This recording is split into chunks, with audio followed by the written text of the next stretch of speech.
accompagné le président Mitterrand durant ces 2 septennats et évidemment un témoin tout à fait précieux. Lors de la 3e cohabitation, il est devenu ministre des Affaires étrangères et depuis 2003, il préside l'institution de Mitterrand. Il a également publié plusieurs ouvrages consacrés à l'ancien président et notamment Mitterrand, un dessein, un destin.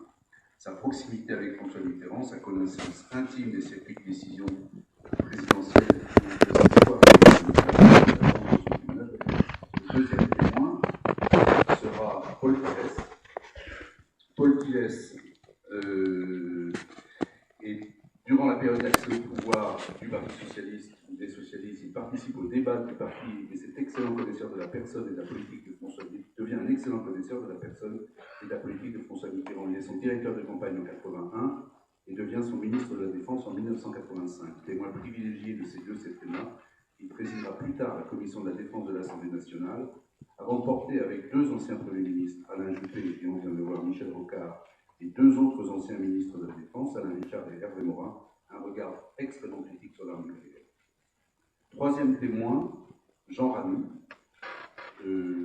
donc à la droite de Bruno Tertrais, général d'aviation, qui a pu tout au long de sa carrière longue et riche terminer comme chef d'état-major de l'armée de l'air, assister à la montée en puissance de l'armée nucléaire durant la guerre froide, constater une forme de maturité au début des années 90, avant que rapidement la posture française évolue avec un retour à la pure dissuasion, avec le renoncement aux armes tactiques.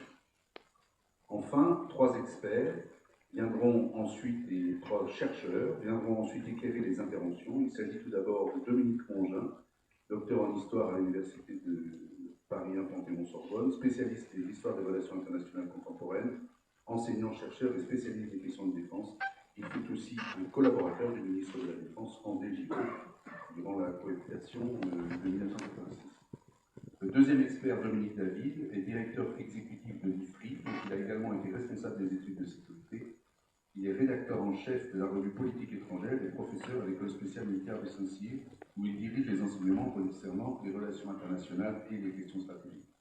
Enfin, Robert Franck est un ancien professeur de l'Université Paris 1 Panthéon-Sorbonne, où il dirigeait le laboratoire Identité, Relations internationales et Civilisation de l'Europe du CNRS, ainsi que le magistère de Relations internationales et Action à l'étranger. Robert Franck a été directeur de l'Institut d'Histoire du temps présent de 1990 à 1994.